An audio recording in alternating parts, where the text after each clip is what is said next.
Hi guys, it's Nurse Williams. Thank you for visiting my channel. Listen, funny little thing before I go into what I'm about to talk to. I was talking to y'all, but I wasn't recording, so I was like talking to myself. But anyway, I've been getting a lot of questions about the differences between LVADs, pacemakers, and defibrillators. So let's just talk about this real quick. I am no way, shape, or form a cardiac nurse, but I do know what I know, and I don't know what I don't know, and I'm okay with that. But let's just talk about the quick differences a little bit that you'll see which each of these, or that typically happens with each of these. Defibrillator is a medical device that sends an electrical shock to the heart when your heart is out of rhythm. That's your VTAC, your VFib, AFib, SVT, whatever, or even like sometimes like bradycardia. When your heart rhythm is not where it should be, whether it's too low or too high, too fast, too slow, whatever, you have a defibrillator there to send your heart back into its normal sinus rhythm. That's what a defibrillator is. A pacemaker is a little bit different. However, with a pacemaker, that means the heart never stays in normal sinus rhythm. It's always, doing its own thing. So you have a pacemaker, to keep your heart in normal sinus rhythm. It's kind of like driving a car. If you let the car drive by itself, it will go off on the side of the road. Kind of like a pacemaker. So you have to have a person who's driving the car to keep the car in line and keep the car, from going off the side of the road. That's what a pacemaker does. It keeps our heart in line, keeps our heart rate in rhythm. It keeps it from going off doing crazy things.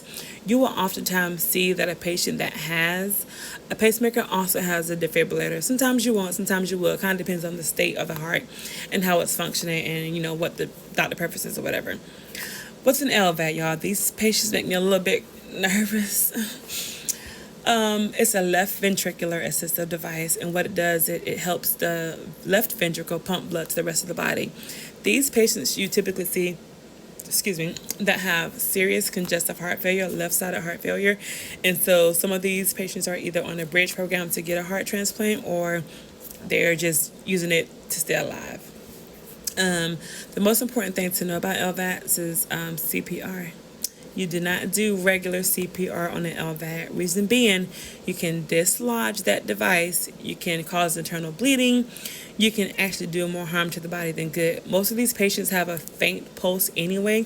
So when you have a patient with the LVAD, you want to check multiple places for pulses, because if you just check, your carotid or, your brachial pulse, you might not feel it. So you want to check all the places that you can find for a pulse. You want to check that before you start compressions. Also, with compressions and LVADs, you can always consider doing abdominal compressions. Like I said, you don't want to be compressing on that device and you do more harm than good.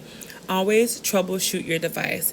See whether, whether it needs any kind of like troubleshooting. Get the medical professionals in there that know what they're doing.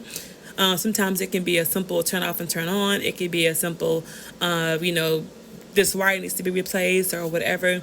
Before you start, really doing compressions, make sure that you have troubleshooted and did everything that you can before you do that, because you don't actually want to hurt the patient if they have a pulse or if the device is malfunction. Okay.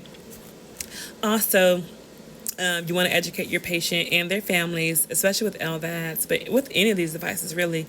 Infections, fevers, any kind of sickness that will throw these devices off. You want to educate the patients to stay in contact with their doctor to make sure that they are seen immediately. I work in the ER, so I've only seen 2 pediatric patients that had LVADs, and y'all, it was the scariest thing ever, because I'm like, oh my Lord, I hope this patient don't code, because I just didn't want to deal with it.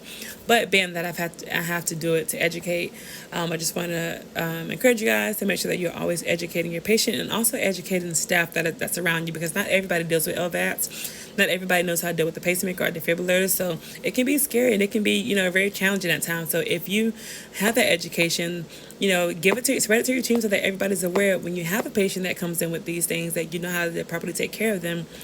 Also, and then just remember to always keep yourself updated on new practices and new policies about these cardiac conditions, because they change a lot, especially as new things are being found out. And we have new medications, new illnesses, like everything is new that's coming out. You want to always make sure you're abreast of the changes, because you can save someone's life. And you can not save someone's life if you don't know the current changes and something happens. So that's my take on those three things. If you are a cardiac nurse, cardiac tech, cardiac doctor, and you want to add something, I think I said that before. Don't feel free. I mean, don't be scared. Feel free to add it in the comment section. I would love to learn more. I would love for you guys to educate all the nurses and new nurses and baby nurses, or just family people, patients on here that have dealt with that or are dealing with that. So, love to hear from you guys. Have a great day.